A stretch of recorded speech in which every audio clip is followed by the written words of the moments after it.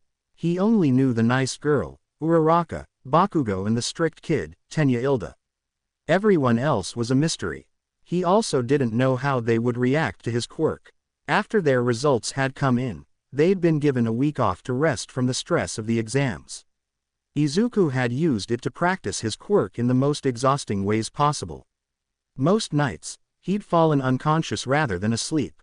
He knew what he had to do. He had to get stronger.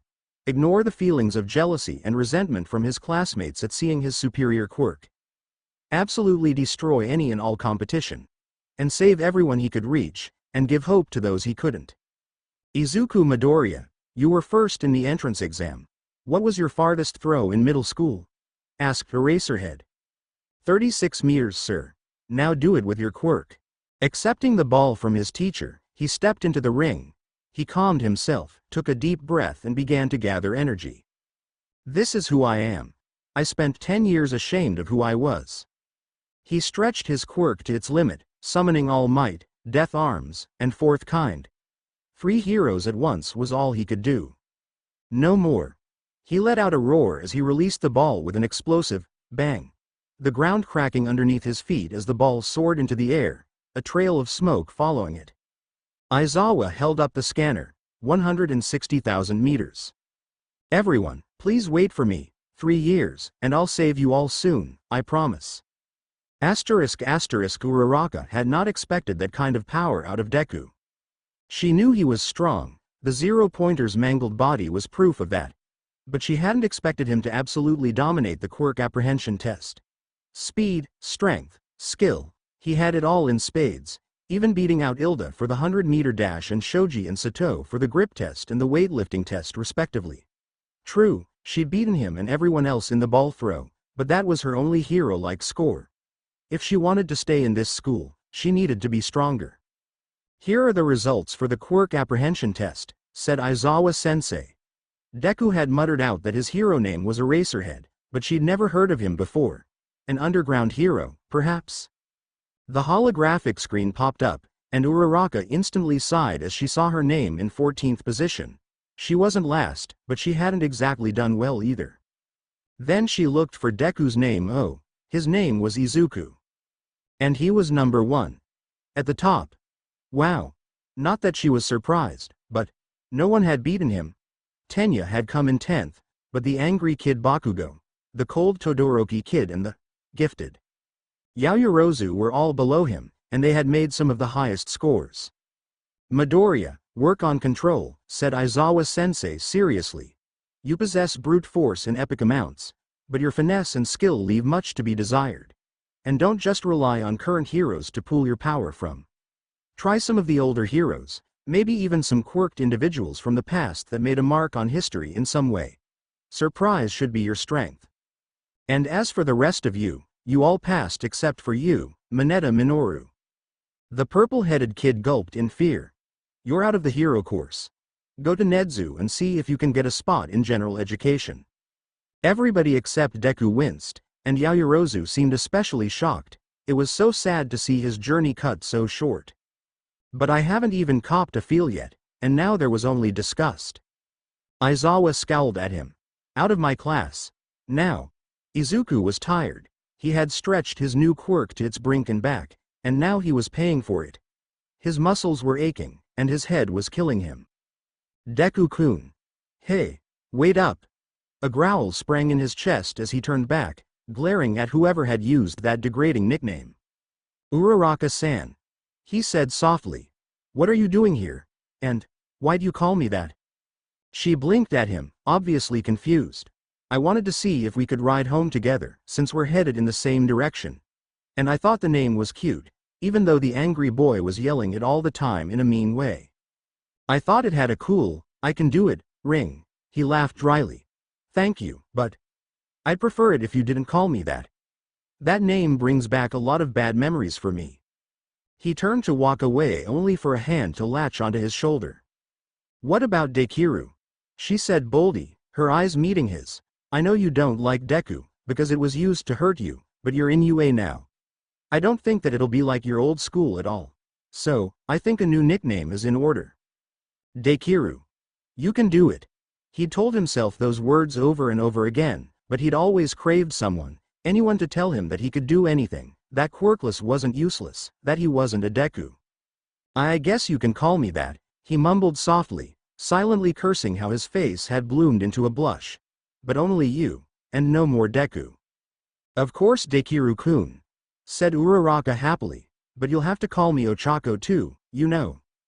And with that, the two of them walked away, a new friendship discovered. Hey, you two, please wait up for me, called Ilda Tenya in the distance. It was almost time. Just a few more days, and they'd be ready to take down All Might. He just had to take him down. As well as the power borrower. It had been years since the last power borrower had been born, or even managed to borrow from any god. For one to be born in this day and age. He shuddered silently. Forget All Might. Forget the heroes. Forget even the so-called sensei. None of them held a candle to a power borrower, no matter how weak his bond was to the god he'd tethered himself to. His family was what had been left of the natural fighters, those that had to work for their strength. Many times, he'd worked himself to exhaustion, coming close to death as he fought to master the abilities of his family. Many moves from the time of natural users had begun to disappear after the rise of quirks, but his family had greedily hung onto the strongest of techniques, used by the Jade Emperor and the Monkey King themselves. Hey, you, said Shigaraki lazily. He didn't much like the man-child, but he and his sensei had resources that he needed. Sensei wants you to use your quirk on the new Nomu. It's got shock absorption and super regen, so its health stats should be enough to counter the amount of damage you deal out. The man snorted as the monstrosity stepped forward, even bigger and beefier than the last one. Quirks, quirks, quirks. That's all he ever heard from these people, and quite honestly, he was sick of it. Kick of a Mugi. The top half of the creature disappeared, and he turned, scoffing at how weak it was. But then again, Quirks had nothing on. He dodged a heavy hit aimed at his head, and raised an eyebrow as he watched the creature reform itself easily. Nomu, stop. The creature obeyed, and once again became docile as it stood aimlessly. It's ready, he confirmed. Do what you need to do. Just call me when it's time to kill All Might and the Power Borrower. Chapter text. Hero Team. Midoriya and Uraraka versus Villain Team Bakugo and Ilda. Declared All Might, a huge grin on his face. Izuku idly wondered if he was smiling because that was his trademark or because he was actually eager to see a bunch of teens beat the snot out of each other. He could feel Bakugo glaring at his back, no doubt eager to repay him for the last time they'd spoken. He had no doubt that he could easily take on both Bakugo and Ilda, probably destroy them at full strength, but... Ochako-chan, can I trust you to take care of Ilda while I slow down Bakugo? He said quietly. Uraraka may have been carefree, but she wasn't stupid. She knew Izuku could finish the match in 2 minutes if he liked, so him allowing her to show off any abilities that she had was basically a godsend. Yeah, totally. Just try not to knock out Blasty too soon, okay Dekiru-kun? Bitch, what did you call me? Ilda did not feel confident about this plan. Bakugo had gone to attack Midoriya and Uraraka, leaving him here with the bomb. Alone, by himself. Against Midoriya. Uraraka, he had a plan for her. That's why he'd painstakingly removed any and all debris from the room, so as not to give her an advantage. As for Midoriya, what plan do you make against someone who was probably on par with All Might? Tenya was not delusional. With the power to channel the characteristics and quirks of the strongest pros, including All Might himself, Izuku had more than half of the top 10 heroes beat in power. What he did lack was skill and experience, all of which he was receiving at UA. It honestly wouldn't surprise him if Midoriya was the strongest student in the school. Squeak. Instantly, Tenya was on the alert, and turned to see Uraraka halfway to the bomb, her eyes wide like a deer in headlights. Ha! I've caught you now hero, now prepare to. Look, it's Midoriya. Gah. Where? Really Ilda? Really? Bakugo dodged under a massive haymaker using a blast to create some distance between them. Immediately, the nerd closed the gap with incredible speed, a powerful fist slamming into his stomach and sending him into the opposite wall. Get up! Bakugo growled as he forced his body to move. Something was broken scratch that, several somethings were broken, and they were all in his arm. One for All had really messed him up. And so had Deku. He'd ambushed them, using an AFO-powered blast to hopefully knock them out.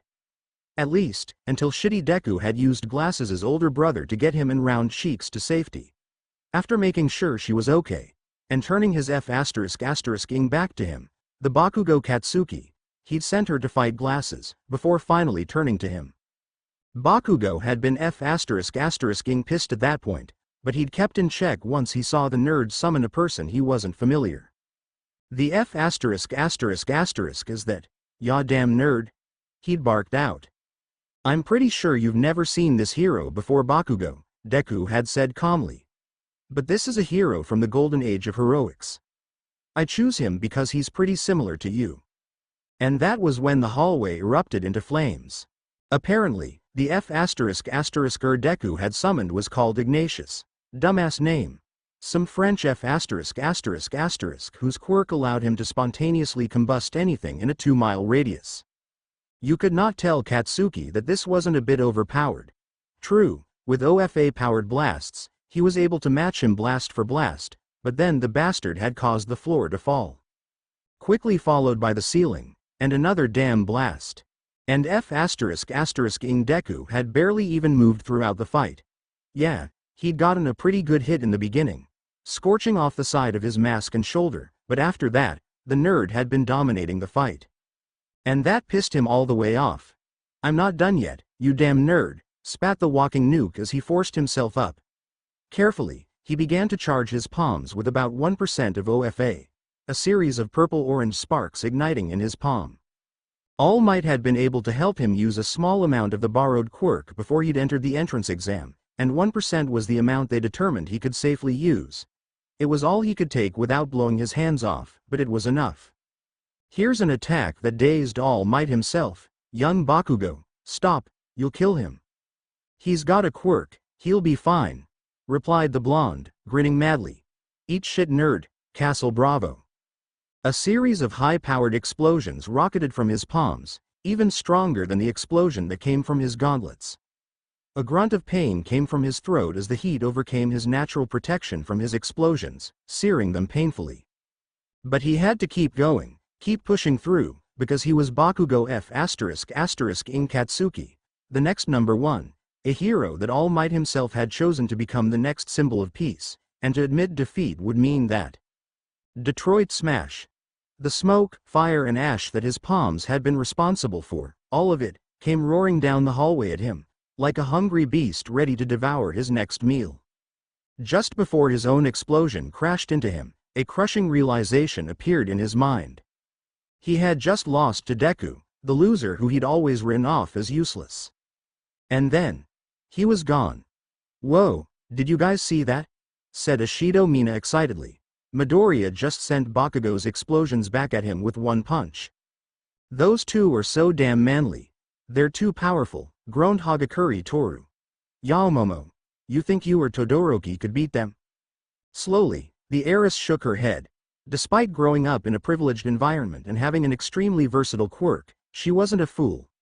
Bakugo's quirk was too powerful to go up against directly, and Midoriya's own. That was a can of worms she didn't want to open. Midoriya himself, however, was interesting. He and Bakugo had obviously grown up together, and yet, while Bakugo was loud and arrogant, Midoriya was quiet and shy. She'd seen him hanging around with Uraraka and Ilda, and he'd seen him help the bubbly girl with her tie that same morning, a small smile on his face as he did so. Bakugo, on the other hand, was a wild, savage person whose first instinct was to violently blow anything to pieces, and she had only known him for a day. But, for all his beeply, he was a skilled and powerful fighter, and while Midoriya had won, Bakugo had an upper hand in precision and skill. Midoriya had simply overpowered him. In a way, Midoriya was a kindred spirit to her, due to the two of them being able to create something out of what seemed to be nothing. Perhaps, they'd even be a good match for each other. Asterisk. Hero team wins. Yes, cheered Uraraka. She knew that they were probably going to win anyway, but hearing it confirmed sounded so much sweeter. Dekiru-kun is the best. Indeed, said Ilda seriously, coming up behind her. I hadn't expected Midoriya to be able to aid you the way he did. His quirk is truly more versatile than I thought. Okay. Now she was confused. Ilda, what are you talking about? Dekiru-kun's been downstairs throwing around Blasty? But, then. How is his quirk behind you? Wait a minute, what are you? Holy shit.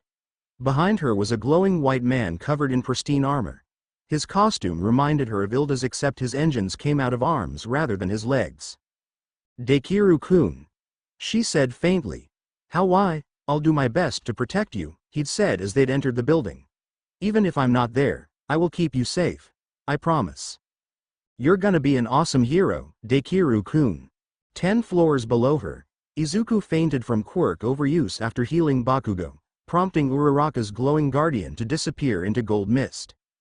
When Izuku woke up, he was in Recovery Girl's office and Uraraka and Ilda were sitting beside him. Everything ached.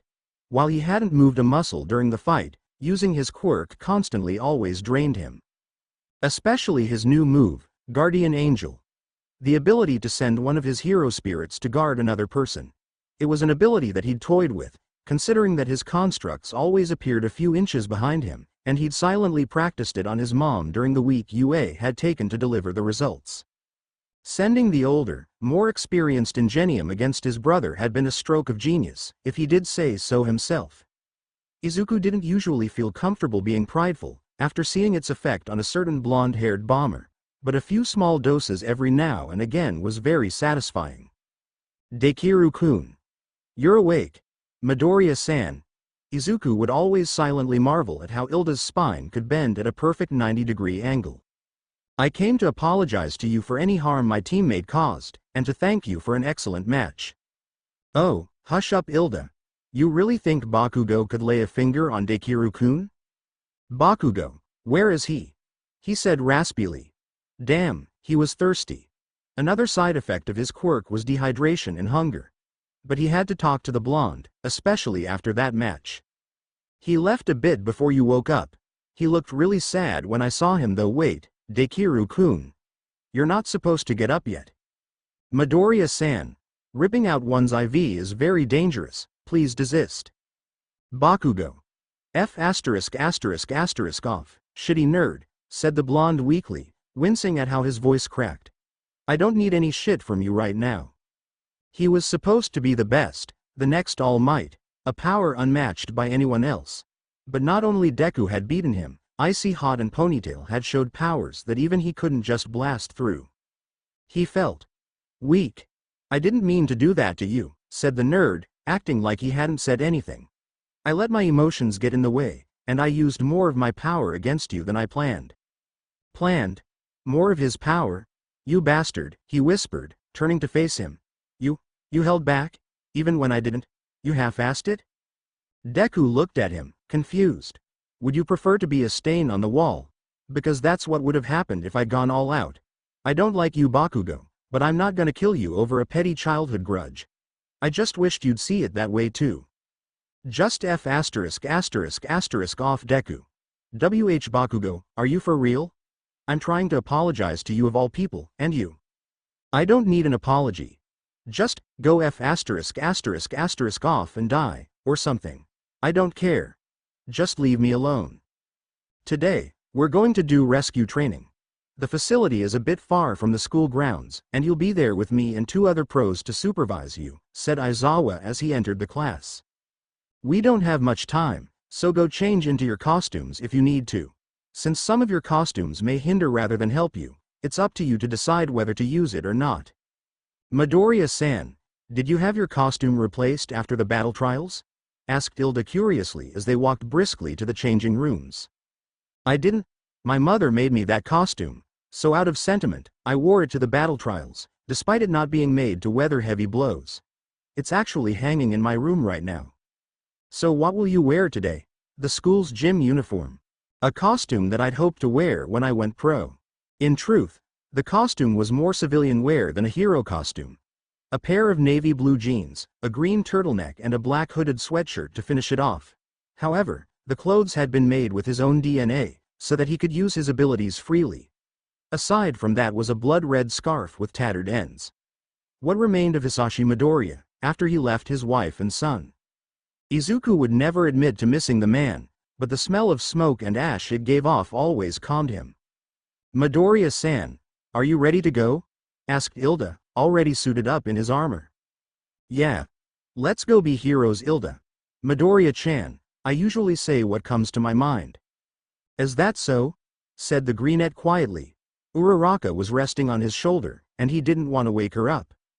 Your quirk is too powerful. Yeah dude. Said a blonde boy with a black lightning bolt in his hair. You can summon a bunch of heroes and use their quirks.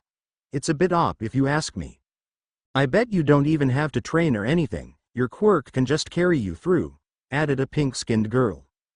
Izuku frowned slightly as he turned away from them. Yeah, my quirk really is weird, isn't it? Quirks ran the world. He knew that by now.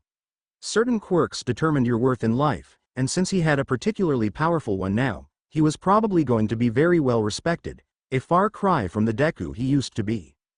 But why did it have to be like this? Some quirks determined whether you were useless, a hero or a villain. People had died because of the negative influence their quirks brought, and others were heavily persecuted because of their lack of power. Could he change this? Change society, maybe? What about you dude? What's your quirk? Izuku roused himself enough to notice the person they were talking to. It was a kid, with mope-like purple hair that covered his eyes, and a deck of cards in his hands. He too wore civilian-like clothing, a purple hoodie that was too big for him and baggy black pants. He was a bit shorter than Bakugo, and was sitting next to Ashido. Oh. My Q quirk is called C-card play. It lets whatever deck I have come to life. My great G grandfather used it to summon clowns. I use samurai. That's so cool, said the horned pinkette. Man, a lot of people in this class have flashy quirks.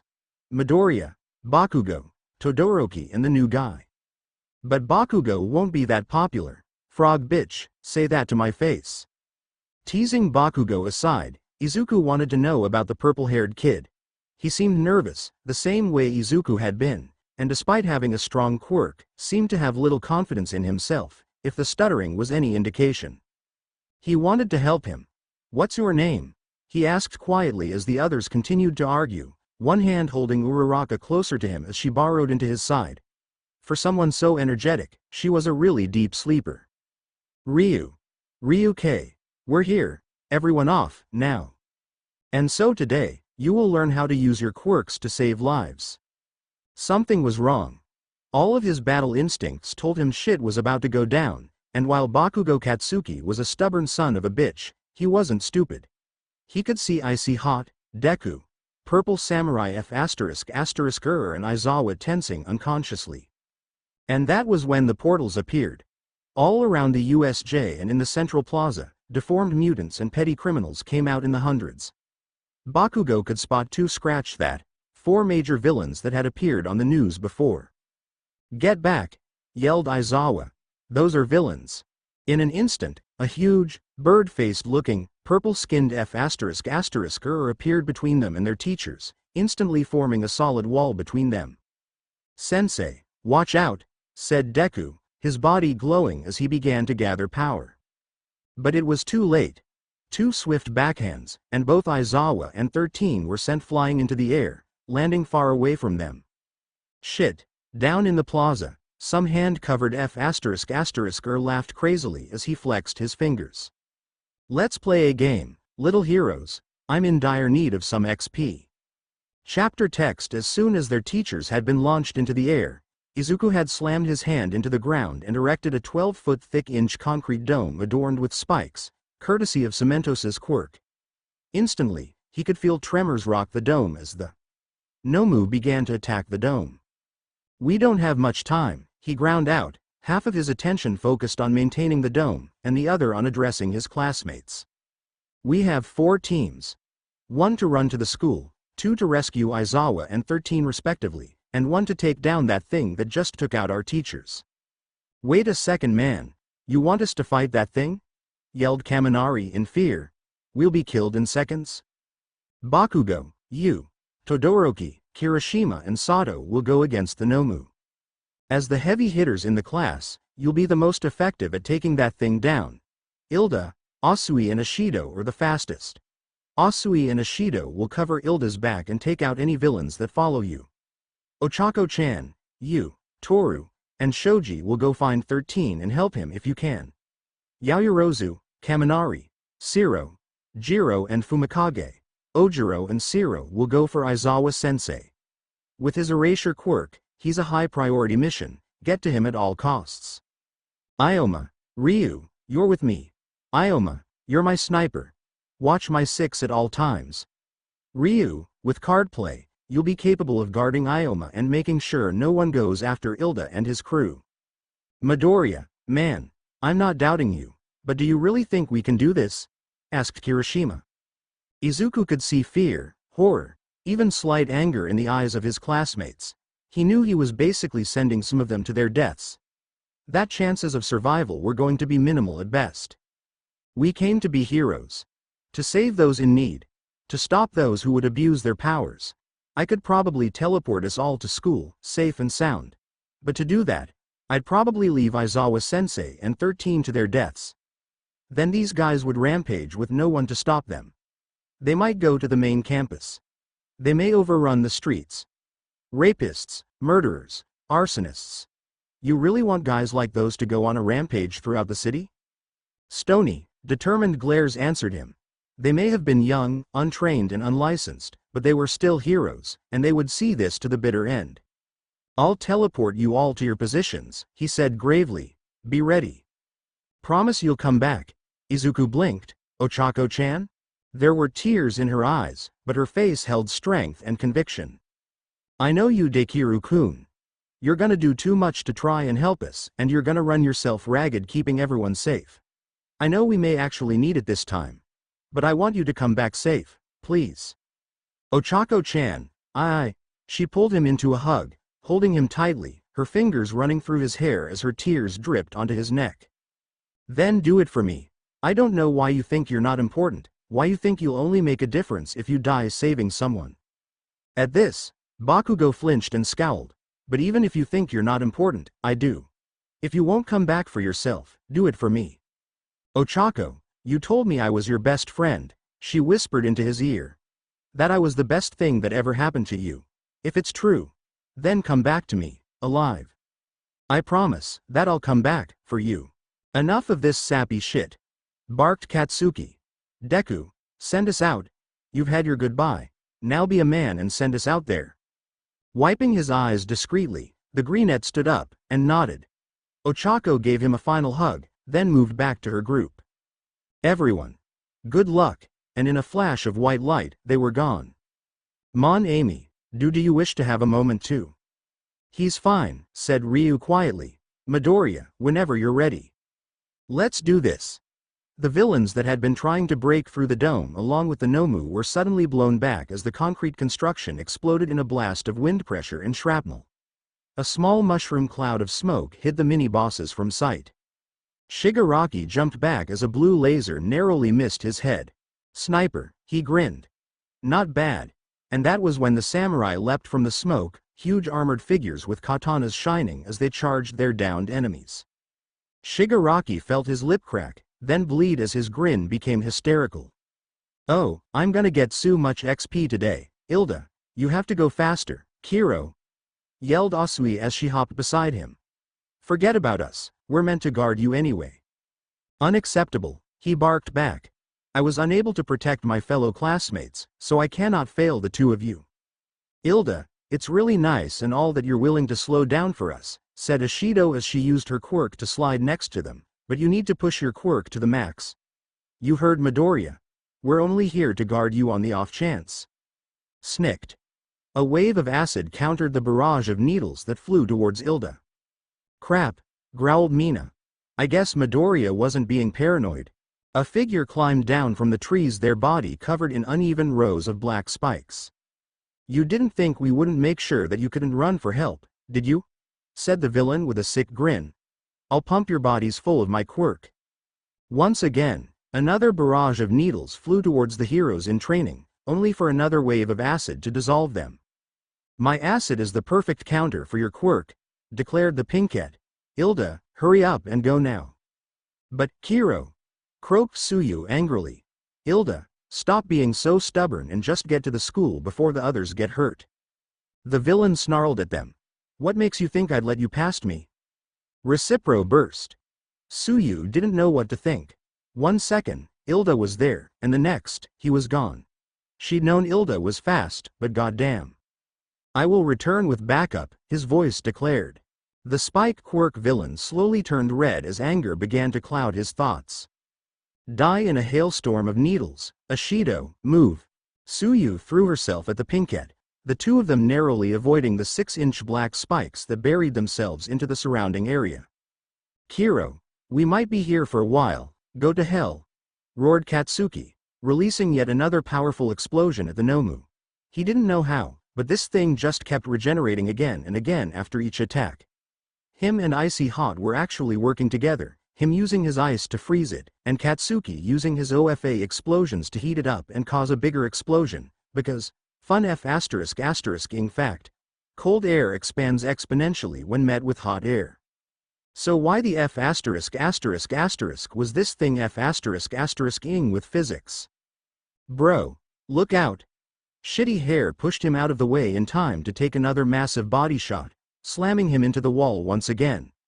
Katsuki didn't know how, but Shitty Hair had already taken at least 10 of those, and still kept coming back for more. If it wasn't ***ing Deku that had come up with the plan, he'd be pretty grateful for his impromptu team.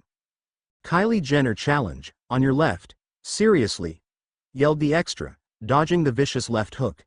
My name is Sato, or Sugarman in the field. Why do you? Castle Bravo. Another intense barrage of explosions bombarded the Nomu, burning his skin and blinding his eyes. But the F***er still wouldn't go down. Out the way, dude, said Shitty Hair, landing a slash on Nomu's chest before a haymaker knocked him to the ground. F***, hissed Shitty Hair. I don't know how long I can keep this up. His punches slam through my hardening each time, and I barely get it back up before I have to take another hit. Katsuki, of course, was ignoring the weak-sounding bullshit. His eyes were instead focused on the huge slash marks on the Nomu's skin. Even when Icy Hot used another wave of ice to trap it, the slash still hadn't healed. Hey, F***ers, he yelled, catching the attention of his team. I got a plan to rip this thing to shreds, but we're gonna need someone to take Shitty Hair's place. He means Kirishima, right? F***, roared Aizawa as he fought to stand up. His right arm was broken in at least 3 places, and he was pretty sure he had a concussion. But, even worse, his students were still trapped in the USJ. Midoriya was strong, and could probably take out half of these villains in one strike, but he'd probably be torn between protecting his classmates and defeating the villains. Assuming Bakugo allowed himself to be saved, or Todoroki. Now that he thought about it, Kirishima was pretty okay in this situation too. The point still remained that his students were in danger. Well, said a villain as dozens of them emerged from the shadows. If it isn't Eraserhead, the Erasure Hero. I've got 2 brothers in Tartarus because of you, added another. I can't wait to rip those eyes out and wear them as a necklace. Then we'll see what quirks you can erase. The underground hero laughed bitterly as the villains surrounded him. Even if he didn't use that old man's damnable gift, he'd still be judged for his eyes, wouldn't he? I don't like to use this against low-level villains like you, he said, his right eye glowing ominously. But to save my students and beat you, it seems I'll have to go beyond, plus ultra. A golden omega sign appeared in his right eye, and Aizawa sighed in relief as he felt the mystical energy wash over his body, healing his wounds. Holy shit, what is that? Daisuke, I thought you said he didn't have the Sharingan. You idiot, that's not the Sharingan. Well, that doesn't look like Erasure, does it? Oi. Slowly, the villains turned to him, fear in their eyes as Aizawa grinned at them savagely. Gravity manipulation. The villains cried out as their bodies were crushed to the ground by some unknown force, most of them losing consciousness easily. Now, with that out of the way, all he had to do was find his Aizawa-sensei. His students. He saw Yaoyorozu, Kaminari, Shiro, Jiro, Fumikage, Ojiro and Shiro running towards him, all of them looking a bit scuffed up and tired. What are you doing here? He hissed, his right eye glowing madly. Midoriya sent us here to get you, explained Yaoyorozu. We need your help to hold the villains back. Also, on another note, what happened to your eye? Asked Kaminari, perplexed. Never you mind. Take me to Midoriya. Now, but the villains won't stand a chance against me like this. Let's go. Izuku was getting tired. Detroit Smash. Another blast of power sent a wave of villains back, but another wave instantly took their place.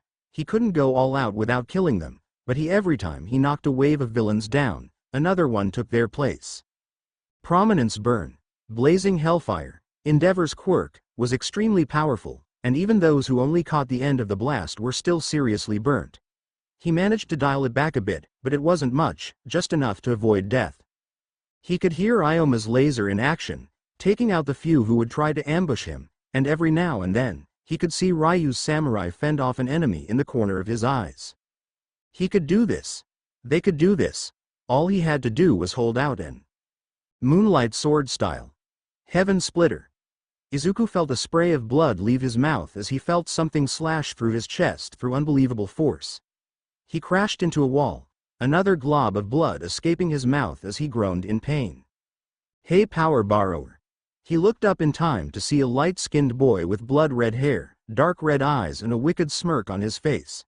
He wore a black baggy shirt, Navy blue pants tucked into a pair of red boots with a gold trim, a long black cloak thrown over it all. Nice to finally meet you. Who the hell are you? Coughed Izuku. There was too much blood. This was bad, really bad. Name's Kaiza. But you can call me Dante. Comet home run. Shoji, the only one strong enough to carry the injured 13, winced in sympathy as the huge block of concrete slammed into several villains. While it was true that they were trying to kill them, no one deserves a cement pillar to the face. Is it me, or is Uraraka a bit out of my way? Tense. Finished Toru. Yeah, I noticed that too. Move. You think she's worried about Midoriya? Idiot. You think I couldn't see you? Maybe. Just a little. Die. Midoriya better survive this, or I'll kill him myself. Man. You UA brats are really annoying, aren't you? Growled the Spike villain. The surrounding area was absolutely covered with his needles, black nearly overtaking the green. You'd think at this point, he'd have at least scratched one of them. But no, they just had to be skilled, and be the perfect counter for his quirk. The pink girl had already dissolved hundreds of his spikes, and the frog girl had started using his reload time to get a hit on him. To be honest, he was getting kind of tired. His spikes were made of keratin, and despite gorging himself with eggs, milk and red meat for the past 3 days to fuel his quirk, he was running on empty. Sue. Now. He saw the frog girl leap toward him, but he couldn't move. The kick that crashed into his body a second later certainly didn't help with his fading vision. Awesome, we got him on the ropes now, Sue. No, he thought. I passed that point a while ago. You've already won. His quirk was weak. He knew that. He couldn't become a hero, the thing he'd wanted to be so bad as a child, and now, here he was fighting for his life as a criminal. He hadn't wanted to be a villain. But it wasn't like life had given him any choice. Still, these two. Their resolve was stronger than his had been. And Frog didn't seem to be a very powerful mutation. But she had made it. Maybe there would be a hero like him, one who would help those with little power rise up in the end. If I'm going down, he gasped. Then, I'm going out in a way that you won't forget. Raging needle hailstorm. He roared in pain as what keratin he had left in his body was spent in the form of thousands of tiny needles, much smaller than his usual ones, but much sharper and stronger. Before he collapsed from exhaustion, he saw the two girls stare at him in awe of his quirk, which had reduced the surrounding trees to splinters. My quirk isn't strong, he forced out, not strong enough to beat a hero's. Don't gawk at it. It's nothing special. I just pushed myself to brink of my abilities. This was all I could do. To his surprise, the frog girl caught him before he fell. You can't fight anymore, Kiro, she croaked. You'll probably die if you release another attack like that. You too. You'd better not lose to anyone as weak as me in the future. Are you crazy? Pink girl yelled. Your quirk was insanely powerful. You could have become a hero? Bullshit, he murmured. Cammy, he was tired. I never had conviction like yours. You must have trained till you bled just to get here. I took the coward's way out. You too. Win, goddammit. Win for those who can't. For those whose starting line is farther behind everyone else's. So that those of us with weak quirks have someone to look up to. That's enough, Kiro, Frog said gently. You've done enough. Just rest. Rest. That sounded good. Win. For us. We will, Kiro. Just make sure you stay to watch us do it. Castle Bravo. Red Counter, Ice Wall. Sugar Rush. The combined attacks, along with the dozens of gouging punches that Shitty Hair had been throwing around had finally allowed them to make a damn hole in the bird F***''''''''''''''''''''''''''''''''''''''''''''''''''''''''''''''''''''''' Cats see the blood vessels and the pearly white bone of its rib cage and the giant F***ing swollen green and purple organ he assumed was its heart. He was gonna get nightmares, he knew that, but at this point, he didn't *****ing care. I trust you, young Bakugo, to make the right decisions in the future. You may have committed misdeeds in the past, but every person you save is one more you apologize to. You wish to be a hero? Then prove it by saving those who need it. With a roar, he leapt up, and grabbed the Nomu by its brain. You're not hurting anyone else today, he yelled as his palm began to spark. M67 shot. A small cloud of smoke appeared as he charged a whole 7% of OFA into his hand, causing a horrible burning sensation. And the Nomu's head blasting to bits. He kicked off its body, and waited for it to regenerate, to get up, to keep going. It didn't. Then he puked. I killed it. Kami, I killed it, he thought wildly. What kind of person am I? What kind of hero? Almighty'll never forgive me, he trusted me and I. Warm arms wrapped around him from behind, soft red hair tickling his cheeks. You're okay, Blasty, shitty hair whispered. You did it, you won. I killed him. You saved us. You saved me, you're a hero. No, I'm just a murderer. A villain. That day, for the first time in years, Bakugo Katsuki cried in the arms of another. Basaltic uppercut. Phoenix kick. White tiger's dance, blue dragon storm. Ga-ag hhhh. Izuku felt pain everywhere. He felt punches and kicks that nearly broke him with shattering force. He just couldn't see it. He looks like he's just standing there, just calling out the names of the attacks while I get hurt, the greenette thought as he coughed up blood. He's really moving at an insane speed. Fast enough to attack me, dodge any attacks I send towards him, then move back to his previous position. If this keeps up, I'm gonna die. Why aren't you summoning gods, power borrower? Asked Dante curiously. You've been summoning humans with power, yes, but still humans. If you had summoned a god by now, you might have been able to scratch me. He needed time for the teachers to get there in time. What the hell are you talking about? He panted. My quirk allows me to use the attributes of heroes, including their quirks, not imaginary myths. Dante raised an eyebrow at him. What the hell are you talking about? You're a power borrower, and obviously a descendant of Generation X, considering you can use more than one summon at a time. Unless. And that was when he started laughing. You're weaker. He cackled. You're F***ing weaker. After all the work Mubong Park did to make power borrowers as strong as they were, only for the last one to be limited for his own safety. What, you can't summon gods because you'll die if you try, the redhead said with a sadistic grin. All that potential, and you can't use more than a quarter. His grin became wilder. In that case, why should I leave you alive? In an instant, Dante was in front of him, his hand shaped like a claw, aiming for his chest. For a second, Izuku saw death, and then a blue laser hit Dante in the face, obscuring his body in a cloud of smoke. A rough hand grabbed his scarf, and threw him across the plaza. When he landed, he saw it was one of Ryu's samurai, taking the blow meant for him through the chest. Mon ami, I think it's time for a retreat, said Aoyama, frantically shooting laser after laser at the oncoming Dante, who was shrugging off the blasts with little effort. These guys are too strong for us, added Ryu, who lost another samurai to the hand-covered villain who was turning them to dust. You brats annoy me so damn much, he hissed, a Kabuto helmet dissolving in his hands. You were yelling, smash, earlier, right? You're a follower of All Might, aren't you? I'll kill you. The power borrower's mine, Shigaraki, back off, spat Dante. If you can't give me a challenge, then you'll die here today. There was no way to win. Best case scenario, he died taking down those two. Worst case, Ioma and Ryu died with him. He could try and take down Shigaraki, but Dante would instantly end him. Not to mention, he had about 2 minutes of energy left to use his powers. I'm sorry guys, he whispered, I failed you all. And I'm about to break my promise to Ochako. Attraction.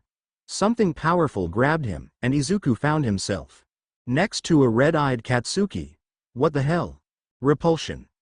The two villains yelped as they found themselves thrown into the wall by an invisible force, far away from Class A. It was Aizawa, his right eye glowing with a golden omega symbol, his body radiating strength, and his eye bleeding at an alarming rate. With him was the rest of Class A, 13 on Shoji's back, and Ochako. You villains made a grave mistake today, growled the underground hero. You attacked my students, put us in danger, and made me use this damnable eye. Cheat! Yelled Shigaraki as he struggled to his feet. Hacker! You're not supposed to be the main boss, just a mini-boss that stopped me from completing the quest. Shut up Shigaraki, said Dante, holding H's left arm towards him. It had broken during Aizawa's attack, and it now meant he was crippled.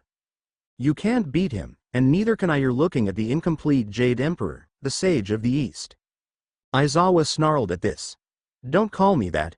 Dante gave him a weak grin. Of course, I forgot. The previous owner forced that gift onto you, right? He was dying, and he repaid you trying to save him by stealing your real eye and giving you that blessed one. That much power held in such a weak body. You're just like that boy, a downgraded version of your more powerful ancestors. Shut up, roared Katsuki.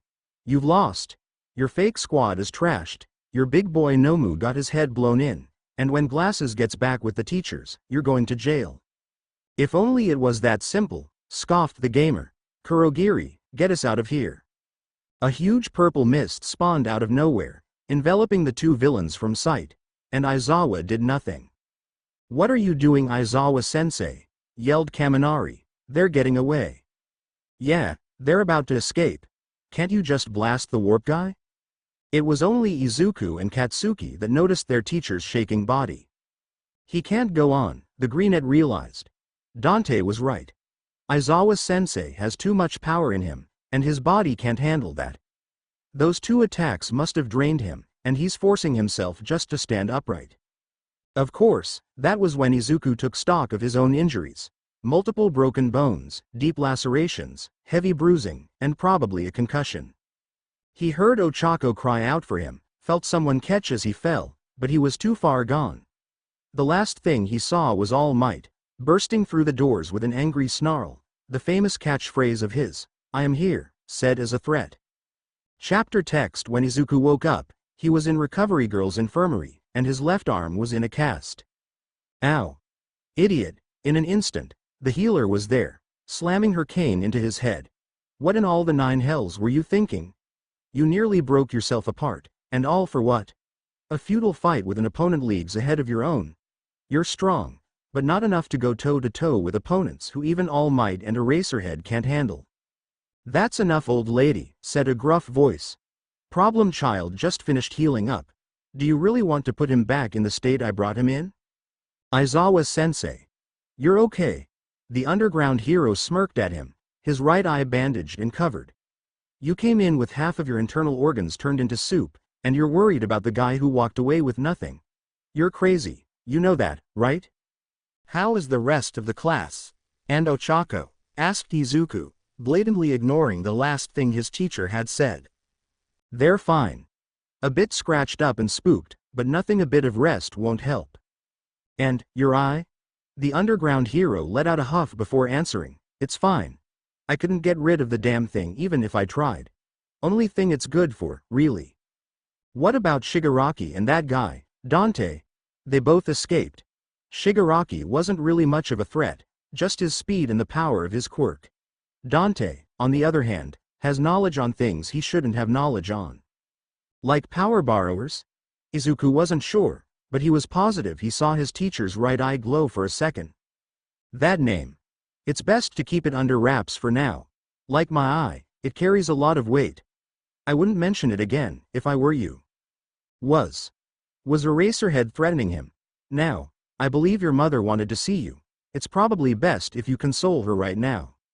A second later, his mother burst through the door, tears in her eyes, but even as he comforted her, he couldn't help but remember Aizawa's words. And the danger they seemed to carry. Young Bakugo. Katsuki felt a grin curl on his lips as he saw his mentor peek around the corner, but quickly turned it into a sneer. Wanna eat lunch with me? Nope, still didn't work. All Might was as cheerful and optimistic as that damn Deku had been before. Before he'd gotten his quirk, before he'd started hurting him. Before he'd broken Deku. Young Bakugo, I hope you've recovered from the USJ? All my scratches and bumps are gone. I dished out more than I took. A few ***ing nightmares here and there, but nothing I can't blast my way through. All Might looked at him worriedly. Bakugo, my boy, if there's anything you need to talk to me about, don't hesitate. My boy. All Might's unofficial way of claiming him as his student, his kid. Masaru. He was a good dad, but not a good father. Katsuki had never really respected his father, more like tolerated the man. His mother, while they got along in their own crazy way, there wasn't really a great parental system going on. Katsuki had basically had to figure things out on his own, with a little guidance here and there from Auntie Inko. And when he'd started bullying Deku, the little stability he had was gone. All Might. Why'd you pick me as your successor? He asked quietly. You could have waited until you started working at UA's shitty hair, the nerd. Even that puppet-wielding loser, they would have been better one for all candidates. Why? Why the kid that can only blow things up? The blonde let out a booming laugh, ruffling his hair as he did so. Have you forgotten already, young Bakugo? You showed the mark of a true hero when you saved me? Toshinori was drowning in slime, and he couldn't shift back into his All Might form without half the city watching. The other heroes were waiting for All Might, but they didn't know that All Might was the one that needed help. Get the hell off of him, you sad sack of shit. The blonde boy he had saved earlier from the same villain that held him now, the boy who had hitched a ride on his leg to challenge him, the one who had seen his current form, swore to keep it secret, and vowed to take his place, was now running through the street, dodging the fires and leaping towards him. You're not killing him, you piece of sewage, roared the blonde as his hand began to spark. You're not taking him away, he concussion grenade. A small, but powerful blast went off, dispersing the slime that covered his upper body, and finally allowed Toshinori to breathe. Come on, All Might. The teen growled quietly. You taught thousands of us how to be heroes. Are you really gonna lose it all to this B-class thug? Where's the hero that taught me to smile no matter what the odds? A fire roared in Toshinori's chest, and as the sludge villain began to rise again, his fingers glowed with the heat of one for all. Detroit, he whispered, smash. You lit a fire under me, young Bakugo, a fire that still burns brightly today. Without your inspiring words, I would have just been a guy in a bodysuit, unable to deliver what he was preaching. You did more than just become your successor. You reminded me what it was like to be a hero. The blonde opened his mouth to say something, but found a lump of emotion he could barely swallow. You damn idiot, he choked out. Don't say dumbass things like that. Ha ha ha. Are you embarrassed, young Bakugo? Don't be. You shut up, you oversized meathead. Ha ha ha. Ryu was ready. His samurai had never been faster or stronger, now able to go toe-to-toe with his grandfather's clown cards with the skills he had now. He wasn't as skilled as his grandfather had been, but Judge Q had been a crafty and gifted opponent, the pride of their family. Ryu was the only in the line to rise to his status. I will make you proud, grandfather, he swore to himself, crossing the gates of UA.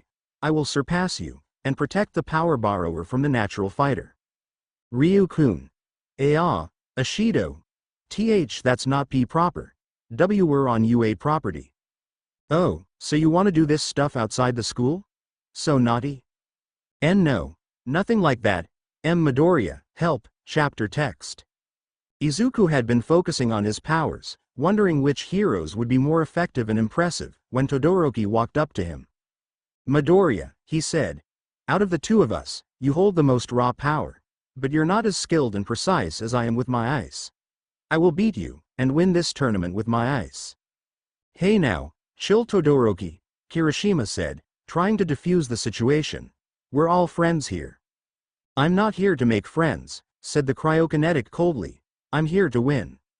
Those words struck a chord in Izuku, and he remembered every insult thrown at him, every time he'd had his offers of friendship thrown in his face, every time they had ganged up on him, just because he was the weak, quirkless boy who was never gonna make it. Todoroki. The bicolored boy turned to him, only to flinch as he saw Izuku less than an inch away from me. Just because you have two quirks, and think you're so above us all that you can half-ass it with half of your potential. That's not why. Shut up, he growled. You think that the fact that you can make ice sculptures means you're better than me? All Might and Endeavor are the two strongest heroes in the damn world, but Endeavor, funnily enough, doesn't hold a candle to All Might. So you tell me, Todoroki. Izuku suddenly released the power of his quirk, and the golden, intimidating specter of All Might at his peak. What makes you think the son of the number 2 can stand in the same ring as the next number 1? Holy shit, whispered Zero, Midoriya's pissed. I didn't even know he could get angry, added Mina in an undertone. Enough. Everyone turned to the one who had spoken, and were surprised to see it was Ryu, the shyest boy in the class. We're all here to give this our absolute best, he said quietly. Todoroki, you shouldn't have challenged Midoriya like that, or at least done it in a private place. You tried to assert your dominance, but it just blew up in your face. Midoriya, I'm sorry if I'm stepping out of line, but with the way Bakugo treats you, I would have thought you of all people would know how scary it is to have someone use their quirk for intimidation like that. Shame filling his heart, the greenette cursed silently to himself as he noticed that his all-might construct was still around, and hastened to dissipate it. Please, even if you don't view each other as friends, you're still classmates, which means that we can't just blow up at each other like that. We need to watch each other's backs, like we did in USJ. Today's competition means that we have to make a splash, but that doesn't mean we should throw away the ties that brought us together. So let's get out there and show them what 1A is made of. The more energetic students cheered loudly, racing through the doors, while the others only nodded solemnly as they followed. Ashido stayed behind with him. You know, that was really brave of you, stepping out of your comfort zone to talk to them, she commented. He gave a small, nervous laugh, rubbing the back of his head. Well, I didn't think that they'd actually listen, so. Soft, warm lips pressed against his cheek, stayed there for a second, then left as Mina moved back, a small smile on her face. See you after the competition, Ryu-kun. The mob that had formed after midnight had blown the whistle was insane, but Endeavor had already taught Shoto on how to deal with multiple enemies. Freeze them in place. An ice track spread in front of him, and he felt a small smile grace his lips as he ran forward, easily outstripping the competition. He could win this, just with his mother's ice, he could. Be by Todoroki, yelled Ryu as a bulky samurai pushed him out the way, carrying the purple-haired boy on his back. What? Out of the way, pretty boy, yelled Midoriya as he flew past, Hawk's specter grinning cheekily at the cryokinetic. What? Move, Todoroki. Eat shit, icy hot. See ya Todoroki. Gotta catch up to Ryu-kun, what the foo.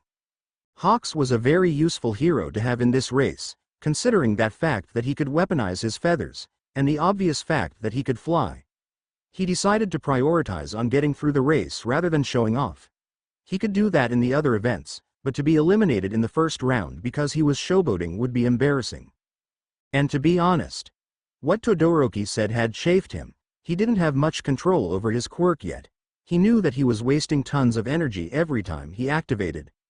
All his life, he had analyzed the powers of others, wondering how he'd bring out their full potential, and when he got one of the strongest quirks he had ever seen aside from All Mights, and all he could do was brute force his way through everything.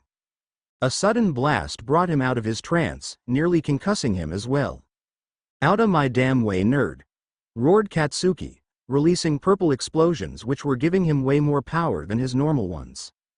You know Bakugo, even when I'm ignoring you, you're still a pain in my ass, the greenette said irritably. Prominence burn. A large blast propelled him faster, and forced the human bomb to duck and dive or get burnt. Katsuki wasn't an idiot, just an asshole. He knew he couldn't stand up to Endeavor's flames. Didn't mean he was taking it lying down. Blast Rush Turbo. A series of high-powered blasts brought him close, but not enough to get as close as he had before. This isn't over yet, nerd. A wave of razor-sharp feathers said otherwise. Damn it. Izuku snickered as he turned his attention back to the track. He had passed over a huge canyon when he had fought with Katsuki, and he could see Todoroki struggling through the minefield below. He grinned, folding Hawk's wings into a dive and hurtling through the air, leaving Bakugo back further than ever, easily outstripping Todoroki, the finish line so very close. Coming through, Dekiru-kun, Ochako? A brown-haired missile with pink smoke crashed into his back, the pain making him lose focus on his quirk, dissolving Hawk's projection. He had enough presence of mind to hold Ochako to him as they skidded across the ground before sliding to a stop. And in first place is Izuku Midoriya and Ochako Uraraka. Well, isn't this a sudden turn of events? Thanks Dekiru-kun, said the gravity girl, wincing as she got up. Her arm was bleeding. Sorry about crashing into you like that. Did you blow yourself up on the mines? Asked the greenette, a green light emanating from his hands. healing Uraraka. And you removed your own gravity to make yourself go faster. Smart. Well, I just did what I thought you would do if you had my quirk. That, as well as the glowing look she gave him, shocked him. He knew that a fair amount of his classmates were jealous of his power. It made him obscenely strong, therefore making his climb to the top absurdly easy. The fact that Ochako looked up to him enough to mimic how he did things, well, it did make him feel better about the festival now. Dekiru-kun? Huh, she was really pretty in this light. Wait, what? Dekiru-kun, your face is turning red. I'm fine. Just backlash from using my quirk for too long, he coughed, cursing himself. Stuttering? After all the work he did to get rid of it? Seriously? Midoriya-san. Ryu dismounted from his samurai, snapping his fingers and making the ancient warrior morph into a playing card in a flash of light. You and Ochako tied first? Geez, Ochako, said Mina, popping out from the gravity manipulator's back. I mean, I knew you were tough, but tying with Midori? You even beat Bakugo and Todoroki. It doesn't count, raccoon eyes. Sure, Blasty, whatever you makes you feel better. Even in a race like this, my element, you still beat me, said Ilda sadly, jogging up to them. You really are going to become the number one, aren't you? Not as long as I'm alive, glasses. All right, now with the first event out of the way, the festival can continue. The first 42 contestants will move on to round 2. Originally, we were gonna have you all split into teams, collect headbands and generally cause havoc.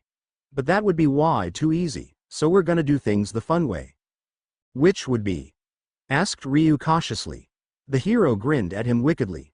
Hero versus villains. Heroes can form agencies of up to 5 people, and can steal headbands from each other, the same way real hero agencies interfere with each other's capture. But the really fun part is going to be the capturing of the villains. They can also have a team of 5, but they have to against the other hero agencies, steal their headbands, and not get caught. Man, it would sure beep to be the villains, said Ochako cheerfully. It's probably going to be the people who were last. And the villains are the ones in first place. This is what it's like to stand at the top, with everyone gunning after you. Hope you have fun. Izuku turned to Ochako, an eyebrow arched. Heh, I probably shouldn't have jinxed it, huh? So, I think it's safe to say we're kinda screwed, commented Izuku as he glanced at his teammates. Naturally, he and Ochako had decided to stick together. While splitting the villains into 2 groups was a good idea, and enabled them to have a team each, there weren't that many people willing to become villains, even if it was only for an event. Added to their ranks was Tokiyami, Mina, and to his surprise, Ryu. He had thought the shy boy would prefer to stay with a safer team, but apparently, he was more courageous than he looked. Geez, Midori, yell it to the whole world, why don't you? Said the pink-skinned girl dryly. And besides, we have a pretty good setup, don't ya think? Uraraka can keep us floating while you blast people with All Might's smashes. Ryu-kun and I can keep everyone back with my acid and his samurai, and Tokiyami can use Dark Shadow to watch our back. The plan was good, very good, and Izuku actually considered it before he shook his head. While it's a really good plan, we'll keep that in our back pocket for now, in case mine doesn't work out. Yet you have not revealed your plan yet, Midoriya, the Shadow Summoner commented. It must be foolproof if you think it can stop the multiple hero agencies that will come after us. Nodding, the Greenette took a deep breath and began to explain. My quirk, Hero's Spirit, can do more than just use the abilities and quirks of heroes. Ryu's eyes widened as he understood the implications. Wait, you mean? Yes, I can use the spirits of villains too. The stifling quiet that enveloped the group made him feel uncomfortable, so he plowed onwards, hoping to make them understand. It's not what you think, though. Villains have way stronger quirks than a lot of heroes, because they use them fully without any restraint. So, a few days after I got my quirk, I tried to summon a villain, and chose Toxic Chainsaw, but it nearly tore me apart. Along with his quirk, I gained his mindset, and he was as insane. He just wants to tear everything apart, and he doesn't care who or what gets in his way. He's like a feral animal. But I found a way around it. The day we fought Bakugo and Ilda, I managed to send Ingenium to help Ochako, but I also managed to do it while holding his emotions, just giving her his quirk. So, what's your plan, Dekiru-kun? I'm going to hold onto the headband, while the four of you defend me from the heroes. I'm going to channel the quirks of villains in you four, while I hold back their emotions and mindsets. With the added power of a fully developed quirk, you guys can lay waste to the hero agencies. Normally, my time limit would be 5 minutes for this kind of strategy, but if I summon a strong enough hero to sort of combat the other four villains, I should be able to hold it for maybe 13 to 15 minutes. That's when we'll use Mina's plan. So, what do you think? It's a good plan, Midori, but don't you think it's a bit dangerous? Said Ashido worriedly. And with real villain quirks. We came to be heroes. Do we really want to emulate villains? Well, I think it's a great plan, countered Ryu brightly. This will get us more attention and popularity, and we can't argue the power of another quirk. Besides, with this plan, we can wipe out even the strongest of our classmates. That didn't make the frowns on their faces go away. Including Bakugo. That did it. Let's do it, Dekiru-kun. I suppose putting down that ruffian is a hero's duty in itself, isn't it? Yeah, we get beat up, Explodo boy. Holding back a snort of laughter, Izuku gestured to his teammates. Alright you guys, get in here. We have 5 minutes. That should be enough time to assimilate them. Bakugo was pissed. Normally, he was only mildly angry, but right now, he was pissed. Deku had beat him again, along with Round Face and Samurai F****. The three losers who were supposed to be the weakest in class had surpassed him. He had to beat them. He had promised All Might that he would win. He couldn't disappoint him, not now. He had managed to control 15% of OFA in 2 weeks. He lost now, and all that progress would be for nothing. And of course, that was when Deku and his loser club burst into green flames. Bakubro, said Shitty Hair slowly, his right arm slowly hardening. Subtly, he nodded at that. Shitty Hair spouted on and on about manliness and other F***ing shit, but when it was his turn to show his stuff, he didn't disappoint. Is that normal for Midoriya? F***ing know when was the last time he set himself on fire, dumbass? This is probably a shitty new technique he came up with. And when the smoke cleared from the group, the bomber snarled in fury, because it seemed that Deku had decided to become twice as F***ing annoying than before, because rather than seeing the heroes he thought the nerd would summon, his damn group had rather sprouted some new features. Raccoon Eyes was still pink, but she now sported 12-foot-long wings covered in pink feathers and wicked-looking black horns at the tips. White fire licked at her forearms, and small fangs poked out over her lower lip. A small forked tail and white smoke trailing from her open mouth completed the devil-looking she was going for. Bird Brain had turned into something else, a humanoid creature made entirely out of shadow, with 2 long limbs, foot-long claws, huge, pure white eyes and an open white maw with razor-sharp teeth. He still had his bird head, but that just made it more disturbing. Samurai F***er was still normal, but had an insane grin with too many teeth and red glowing eyes. No, the real change had been to his quirk. Rather than samurai, huge armored dogs the size of horses growled and panted quietly, black drool leaking from their mouths. Samurai F***er sat on one with spikes jutting from its neck, tapping its back like it was a drum. Round Face looked fine too, except for the small, infuriating smirk on her face, yellow eyes with cat-like slits, and shards of glass floating around her like she was a damn planet. Deku sat behind them, legs crossed and a faint, smoke-like substance leaking from his body. So he was supplying the losers with the extra quirks, huh? A good blast to the face would probably. Wait a minute. He knew them, the quirks, at least. They had all belonged to a group of villains who had challenged Endeavor and All Might, pushed the two to their limit, and managed to harm the number 1 hero. Pink Devil, Shadow Hunter, Cerebus, Storm Shatter. A group of villains who had called themselves. Ladies and gentlemen, we welcome you to a most wondrous occasion, crowed Birdbrain. The Reformation, our infamous group. You may know us as the Shinigami Corps, cursed Bakugo.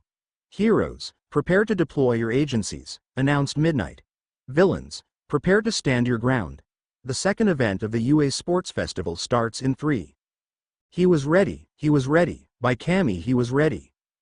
2. His hand cracked with purple sparks.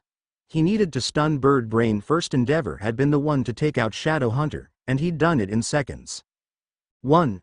With a war cry, he and the other members of his group blasted forward, leading the charge, while the villains only smiled.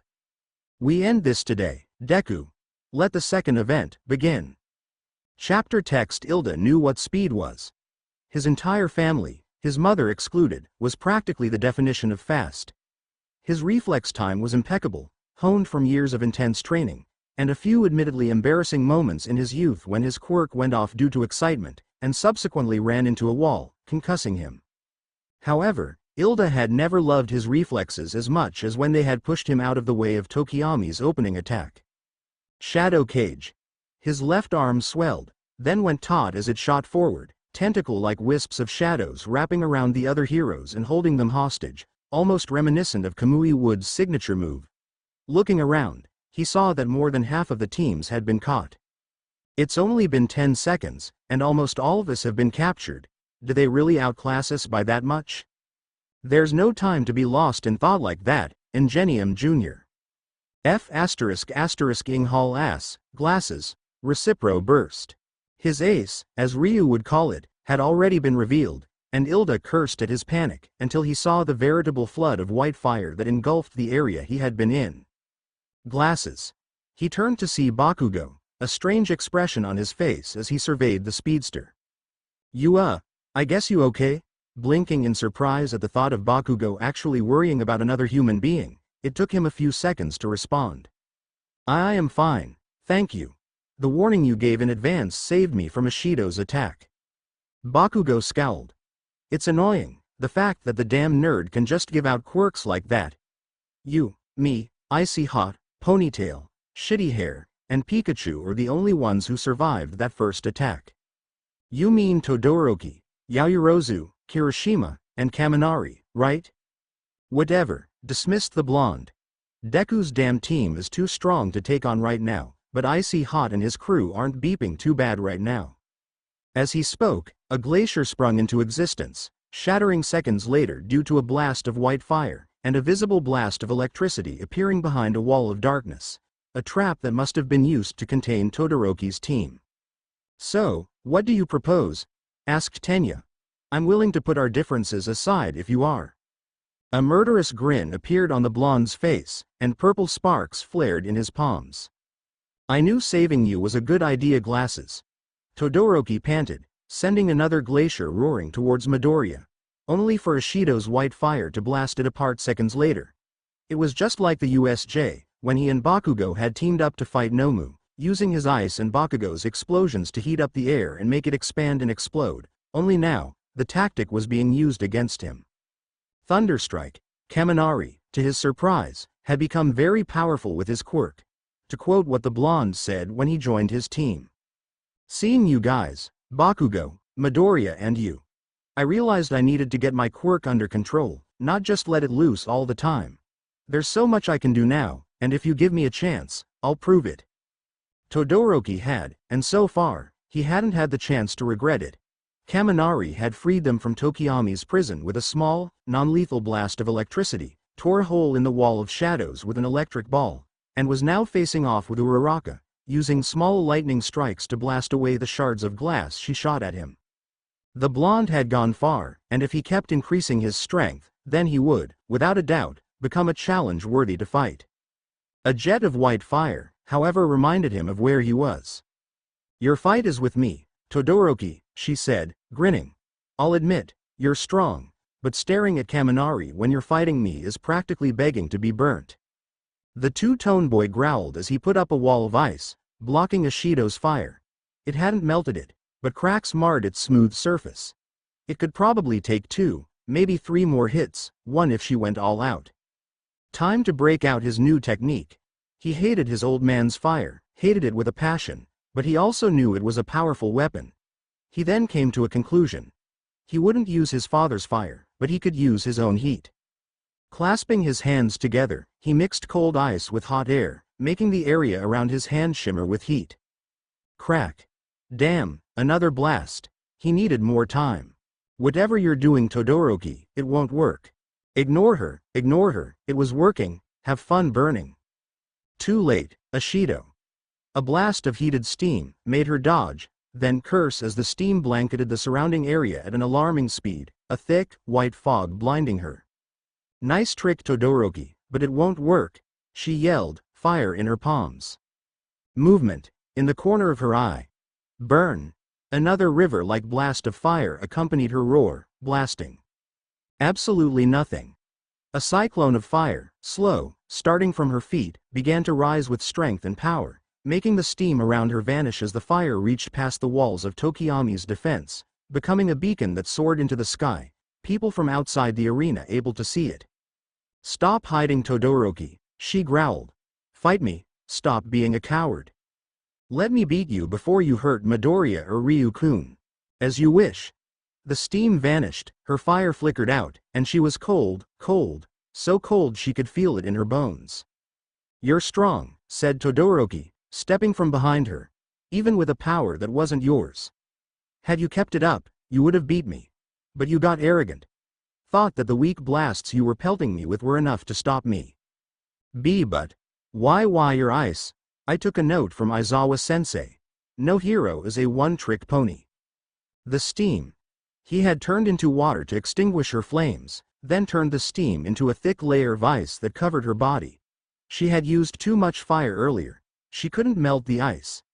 Damn it, she had thought he could only use ice. But now she found out he could use ice, water, fire and steam. How op was this guy? Don't worry. I'll beat Midoriya and unfreeze you long before you get hypothermia. I'm sorry guys. I was too weak. I couldn't stop him. The massive beast snarled and clawed at her, razor-sharp fangs smashing against a shield that flowed from her skin. Momo had never felt as alert, this fast, this powerful, this alive.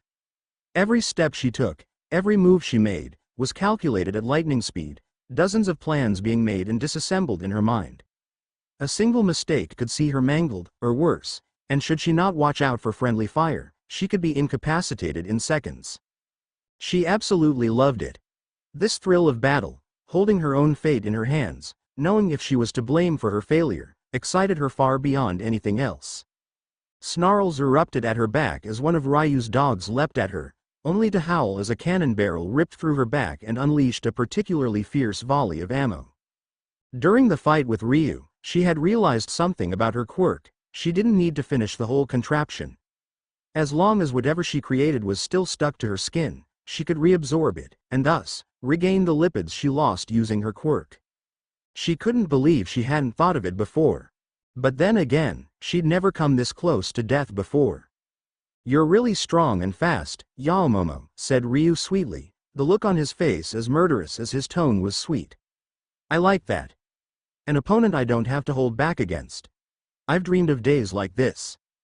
Rather than reply, she formed the muzzle of a machine gun appear in her palm, and let the spray of bullets do the talking for her.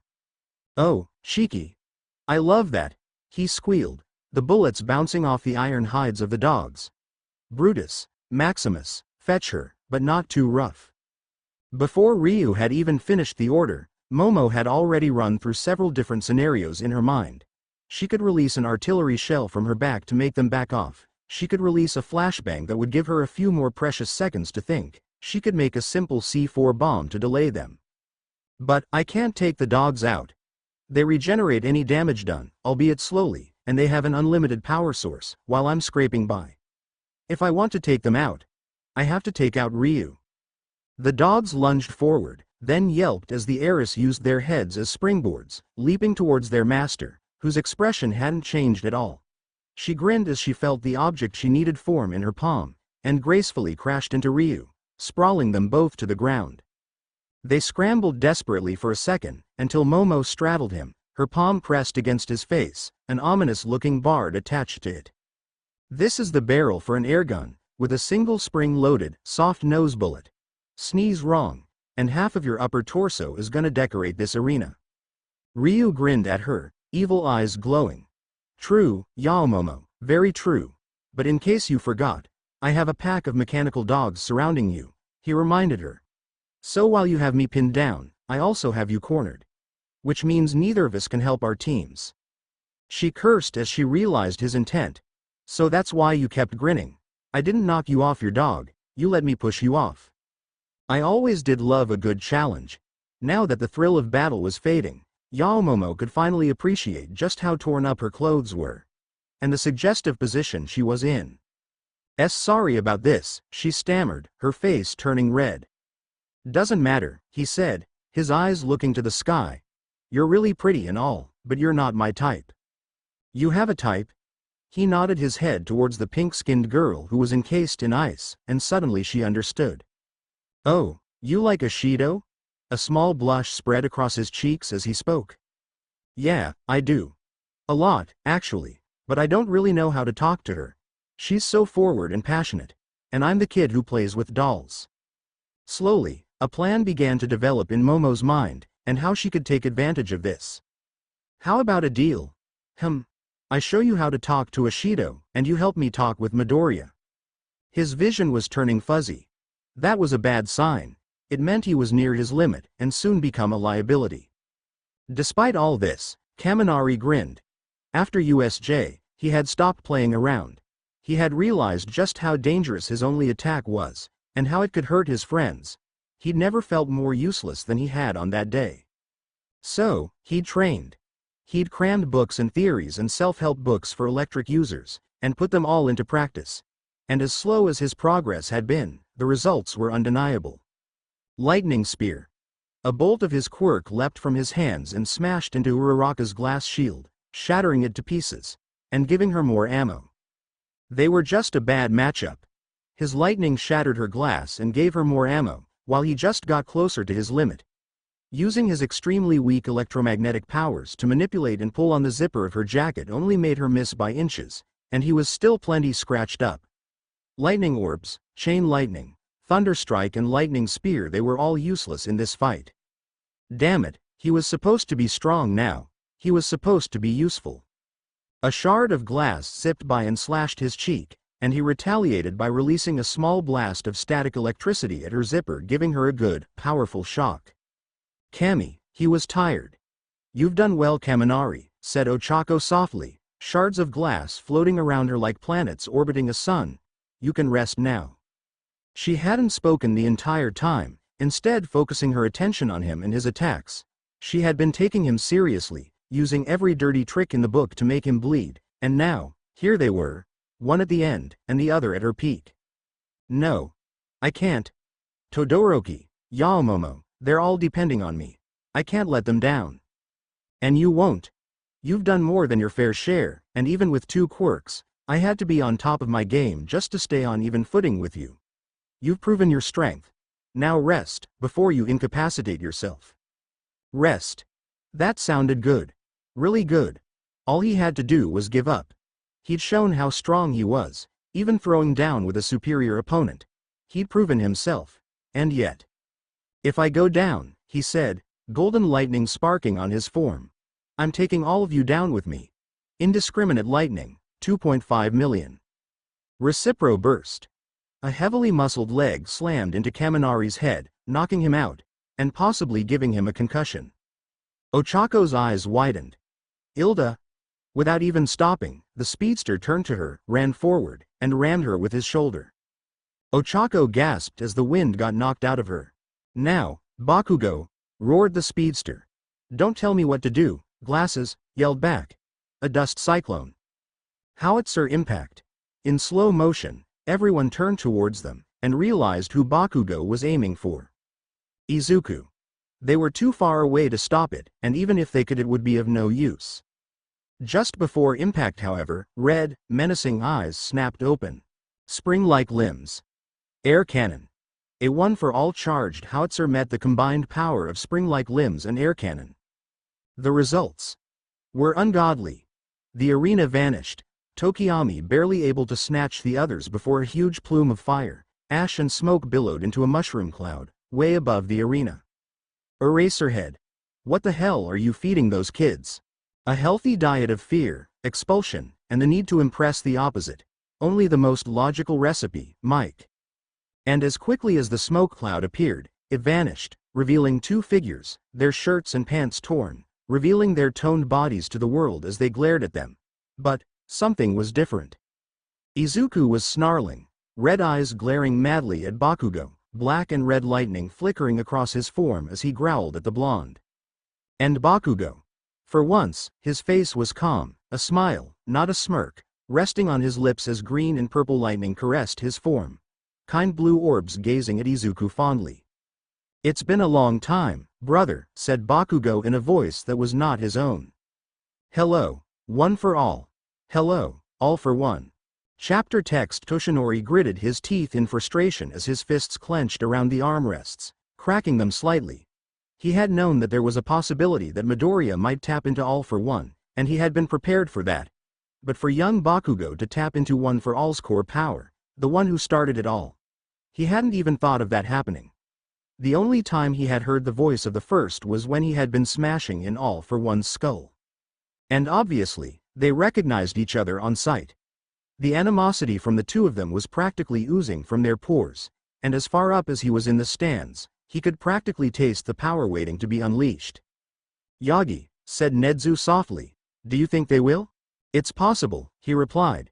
"Have Midnight take them out now, and if that doesn't work." His suit began to steam as his muscles slowly grew. "Send me in." Dante didn't like the position he was in. A knife at his throat, a flaming hand at the back of his head, and several portals preventing him from killing the newcomers, but they were also keeping him alive.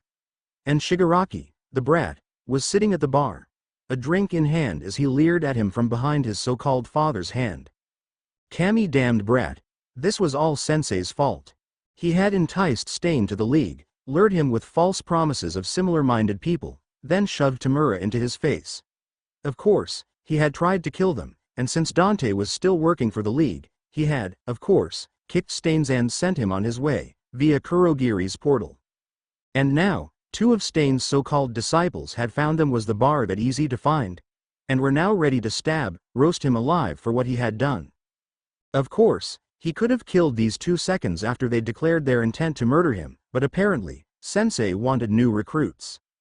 So here they were, at an impasse, and if a single one of them twitched, the other two were gonna set off. "Looks like you're in a mess, Dante," said Shigaraki slyly. "Bet you wish you had a quirk now, didn't you? I could have finished these two off if your damn sensei didn't see the need for allies," he said calmly. Stain was a weakling, and if these are his students, I can expect a disappointment as well. The heat at his head grew, and he grinned as he saw the blonde in front of him growl. "You dare," she whispered. "You dare to defy Stain? I dared to kick his ass, and I'll dare to kill the two of you if you keep attacking me. You saw what I did to your boss. What makes you think I can't break you as well?" Now, said Sensei from his monitor. "Calm down, the lot of you. We only take orders from CALMDONBE for EISTR IP URBODISOFTHIR KURKS and D leave AYOU brain dead BC to THEROAD. That actually kind of shook him.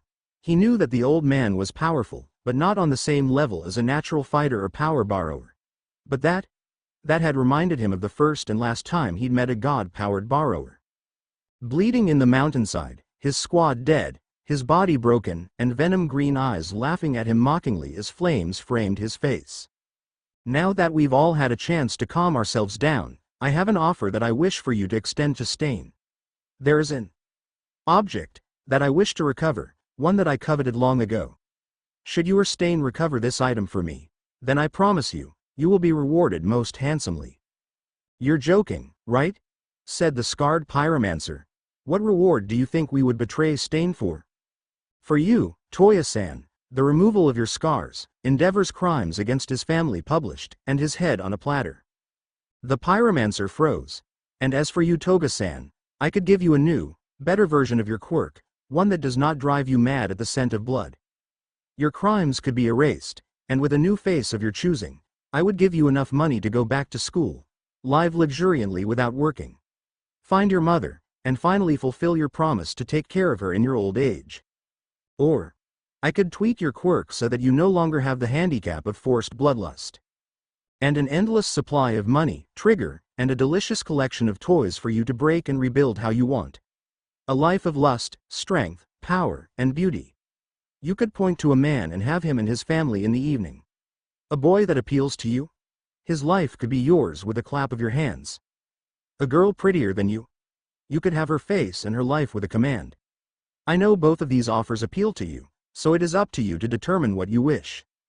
The blonde girl shook as she licked her lips. A life like that, she whispered. Could I really have a life like that? Of course, All for One declared gleefully, and don't think the deal only extends to you. Kurogiri, you could finally leave my service and have the restaurant in America you've wished for. Tamura.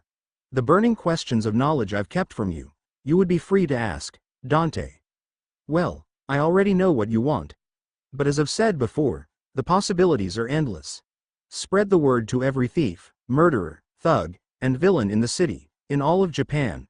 All for One will change your life should you bring him the prize he desires. And what is it? Kurogiri finally asked, his voice hoarse from disbelief. What do you desire that makes you offer such a gift? For a second the screen flickered, and Dante could finally see Sensei as he truly was. A blind, powerful dragon with a grin that contained too many teeth, and an air of malevolence that clung to him like smoke. I want the impenetrable armor which has guarded against the thunder of gods. I want the armor that the Jade Emperor coveted. The armor I saw when I was a boy, still weak and foolish, but able to recognize what true power was. I want the armor suit of the Monkey King. I want Yonpyo. I want the armor of Morijin and Dean Occam.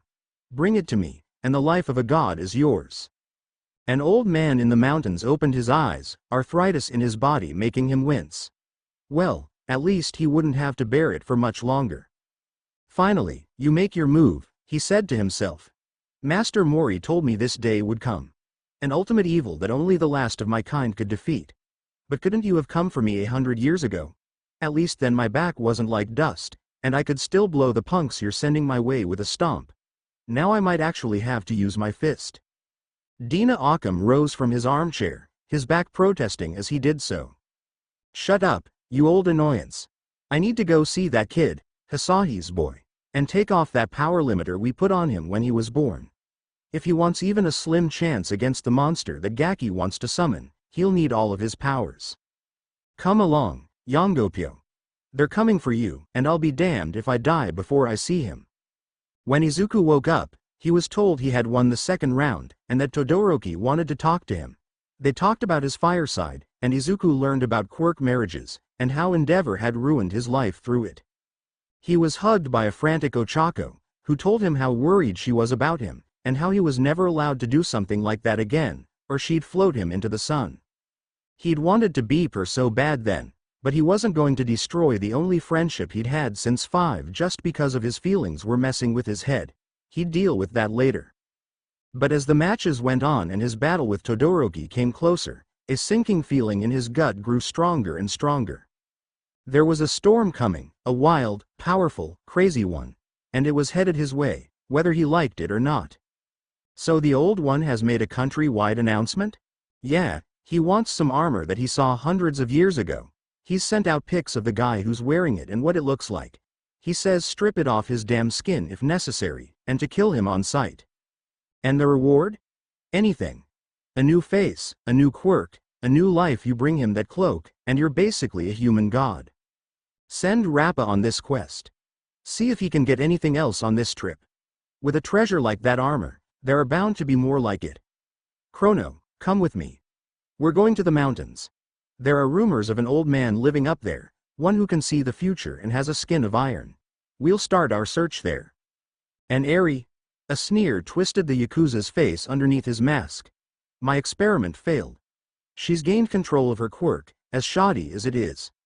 Find her, and kill her. Our new mission is to find Dean Occam and steal his DNA. If I cannot erase all the quirks in existence, then I'll become so strong that no one will dare to use a quirk in Japan again. Chapter text. This isn't really a chapter update. Sorry. I have finals coming up, and I kinda need to focus on them, so, until Christmas Day, I'll be on an educational hiatus. Again, sorry guys. On the somewhat not as cloudy side of things, I have a few original works if you guys want to read them. just short stories I've done in my free time. If you're interested, here is the link. Kokujin Corner. Home. Blog they probably beep, but a little feedback on how much they beep would be nice smiley face. And if you're only interested in my fanfic, you can check out my other work, Failed MHA Plots, and tell me which of those you like best, and I might do one of those. Have a Merry Christmas, and I'll talk to you guys later, bye. Chapter text. So, there was good news and bad news. The good news was that Izuku had technically won the sports festival, to Bakugo's rage. The bad news was that the sports festival had been cancelled soon after his talk with Todoroki, and the heroes had been sent out. Japan was under siege. Villains, criminals, thugs, murderers, all of them were looking for something, and they were raising Japan to the ground for it. All Might was constantly in and out of UA Nedzu, Power Loader, and Ectoplasm had begun to substitute both hero course and general education, as even injured and non-active pros like Eraserhead had been asked to step up. Tension filled the air, and the third years who worked with heroes on internships came to school ragged and tired. A friend of Kirishima's, Tamaki Imajiki, a third year himself, had told the redhead a little about what was happening. They're looking for a guy, an old man with an extreme hardening quirk, able to take blows from powerhouses like All Might with no problem, the shy teen had stated. Someone really powerful in the underworld wants him dead or alive, along with an item called the Yongpyo. It's gotten so bad that they've even started attacking other hardening users for information on him. Be careful, Red Riot. Not even heroes are safe these days. He wasn't wrong. 50 heroes had been assaulted, including Ilda's brother, Ingenium, while another 20 had died in battle. We should be out there, fighting, growled Kirishima as they ate lunch one day. We're heroes too. USJ wasn't exactly a walk in the park, but we blasted through that, didn't we? Yeah, but in case you forgot, Midoriya did most of the work back there, countered Ryu. Without his quirk, we'd be dead. But we're heroes in training, and that's the thing, shitty hair, said Bakugo Kami, taking a bite out of his tempura. Emphasis on, in training. We're barely trained, we don't have licenses, we can't do covert ops, we have zero experience in taking down villains, and if we get caught, we're the perfect hostage for any villain. We're every hero's F***ing nightmare. A superpowered civilian he doesn't trust or know. But, enough Kirishima, said Izuku. His eyes were on Ochako, who was sitting with the girls today, but he was listening to every word. We get it. We want to help people too, that's the entire reason we're here, training our butts off, but we can't go out there and fight villains. We fought small fry criminals at USJ. Villains mean people like Shigaraki, Dante, the teleporter, and that Nomu creature. You really want to fight guys like that again? The redhead growled but said nothing. In truth, the real reason why he wanted to fight was that, during the USJ, he hadn't been scared. He had been, for lack of a better word, alive. He had been able to see and move, fight and claw and kick and punch, just become a damn animal. Kami, that feeling had hooked him in like a drug, and ever since then, he'd been trying to replicate it. Unfortunately, with juggernauts like Izuku, Bakugo, and Todoroki, that usually meant he was taken down in one hit. It helped his hardening grow, for sure, but taking crippling blows only meant that you could guard, not attack. He knew that when he wanted to be a hero, it'd involve being a shield, sure, but he thought that there would at least be a bit more fighting on his side. He wanted to change, to be more than the weakling he'd been in middle school. He wasn't Eijiro anymore. Kami, damn it, he was Kirishima, Red Riot. And he was gonna prove it, one way or another. Two names had immediately caught Izuku's attention. Even though the sports festival had been cancelled, the pros had still seen the power of the first years in the first and second rounds. Unsurprisingly, Izuku, Bakugo, and Todoroki had gotten the highest amount of internship offers, but there were only two that had really caught Izuku's attention. Endeavor's Hero Agency and Edge Shot Hero Agency. He didn't like Endeavor, not after what Todoroki told him, but Endeavor was a strong, powerful hero. Izuku, though probably more powerful, didn't really have a way to regulate such power, and as such, kept wasting too much of it. Endeavor would be able to show him how to do so. Not only that, it'd be basically pointing a middle finger at All Might, and it'd allow him to keep an eye on Todoroki. But Edge Shot also promised something he was lacking: finesse and fine control. Strength was all good and well, but sometimes, a hammer wasn't what was needed. Edge Shot could teach him how to use his powers more delicately so that he wouldn't accidentally hurt himself or others. Couple that with the possibility of learning a few martial arts moves, and Edge Shot looked just as attractive as Endeavor's brute force training. Deku-kun. Ochako sat next to him, a sheet full of internship names in her hand. Did you pick a place to internship at yet? He shook his head, valiantly trying to fight off his blush. Ever since the sports festival, Ochako had become more affectionate with him. Long, lingering hugs, rubbing her cheek against his, running her hands through his hair he didn't mind, but it didn't make his feelings for her any easier. He had acknowledged that he had feelings for Ochako after the sports festival, but he also knew she only looked at him as a friend. She became a hero to support her parents and their schedule at UA was hectic enough already without a relationship. These were all the reasons that he gave himself to avoid telling her how he felt. And aside from that, every time he'd gotten a crush back in middle school, he'd been rejected and laughed at, giving Bakugo more ammunition for the next few months. He knew Ochako wasn't like that if he did tell her, she'd be nice about it. But it was better to be safe than sorry. No, I haven't. I've narrowed it down to Edge Shot and Endeavor though, he said, smiling at her. What about you? The sports festival taught me that I really rely on my quirk too much, she said brightly. So, I figured I should get some hand-to-hand experience from the Gunhead Martial Arts Agency. Damn, 0G in martial arts? You're gonna be overpowered by the time you get back. You're one to talk. That made them both laugh, the irony of the statement clear as day. Cammy, the things he'd missed back in middle school. Ochako probably wouldn't have looked at him twice back then, not when he had no quirk, just the quirkless bastard Deku. Hey, Deku-kun? Said Ochako, dragging him from his dark thoughts, can I ask you something? What is it? Why do you work so hard? He blinked, confused at her question. What do you mean? I told you, I became a hero to become the next symbol of peace. I know that, but the way you fight, the way you train, even during the entrance exam and the physical assessment, you've always gone beyond everyone else. If we take 3 steps, you'll take 6. If we use our quirks, you'll go Super Saiyan on us. Even when you just study notes and stuff, you're always so intense. Even Bakugo doesn't go all out like that, and you know what he's like. We act like students, and that's what we are, but you act like everything's a mission, a stepping stone to something even greater than being the #1 hero. For a few minutes, he was silent, mulling over her words, trying to figure out how to tell her. I get it if you don't want to tell me, but I was born quirkless. Her eyes widened in shock, but he ignored it, plowing onwards. When I was 4, I had no powers.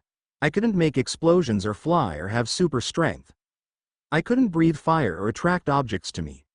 I tried for days, months, to try and unlock a power I didn't have. I was bullied and ignored and disrespected and hated. I didn't have friends, and I had to hide the bruises from my mother.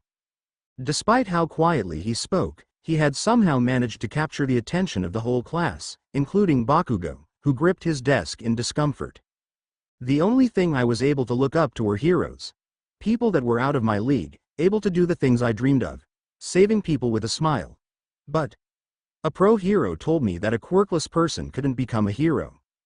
Aizawa, who was curled up in his sleeping bag, frowned at this.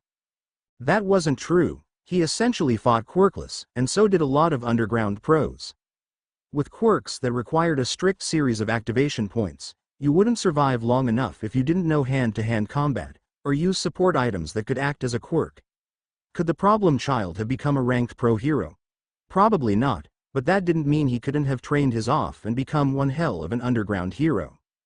I was pissed off and desperate. I didn't want to give up, not when UA was just around the corner. So, I trained to get as strong as I could in the 10th months remaining. And I entered the entrance exams quirkless. But your quirk saved you. That was the first time it ever activated. Until that moment, I didn't know I had it.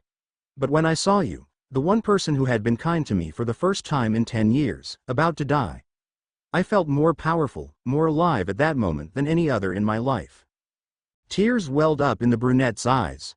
All I did was stop you from falling. And that was the kindest thing anyone aside from my mother had ever done for me. So, you just walked into the exam quirkless, and walked out with a Titan-level quirk? Asked Yaoyorozu, who was desperately trying not to cry herself. That doesn't make sense. Something in between then must have activated your quirk factor. Even powerful quirks like All Mights are rooted in some kind of logic. His is a strength multiplier. You can acquire the strength, quirk, and personalities of people you've never met in person. Your quirk doesn't make sense. And that's because I don't think it is one. A lot of people in the class double-backed at that one. Excuse me? After the attack at USJ, Recovery Girl did tests on me. I still don't have a quirk factor, and my pinky toe is still there. My blood doesn't have any special properties, and I don't have an extra lobe in my brain. By all rights, I'm still quirkless. But that's insane, protested Kirishima. We've seen the stuff you do. You've shattered my hardening on a daily basis. How are you quirkless? Izuku growled, clenching his fists as he recalled something. Dante. That guy who trashed me at the USJ called me a power borrower. He said it like a title, like there was a group of people who could do what I did. He even asked me why I was so weak. He asked me to summon a god. Problem child. He said that some guy, Mubong Park, had made some kind of Generation X and that I was obviously one of their descendants. Kid, that's enough. Come to think of it, he didn't seem like he was using a quirk either. He had no cooldown. He shrugged off F***ing laser blasts, and Izuku Midoriya, that's enough. Aizawa was glaring at him now, and his golden eye with the Omega symbol was active. He gave off waves of rage and fear. I told you not to mention that name, he hissed. You'll dig yourself into a hole no one crawls out of. Izuku glared right back at him, letting his own bloodlust leak out. They also called you the incomplete Jade Emperor. That's a strange name to give someone with just an erasure quirk, isn't it? It's none of your business. It is when I'm threatened to keep silent over it. Class 1A watched this exchange with a sort of morbid horror, not sure who was going to erupt first. What are you hiding from me, sensei? For a second, Aizawa looked hesitant, and Izuku leaned forward in anticipation. Then he shook his head, the glowing eye receding as well. When you're all done here, tell me where your internships are at. I'll make sure they know when to expect you. Izuku growled in frustration. He had been so close, so goddamn close. No, he needed to calm down. He had gotten something out of this exchange. Power borrowers were a thing. Which meant they were real. And that meant somewhere, somehow, there was a record of them. He even had two specific things to focus on. Mubong Park, and his relationship to a generation to be continued. I hope you enjoyed this story. Also remember to subscribe and like this video. See you in the next video.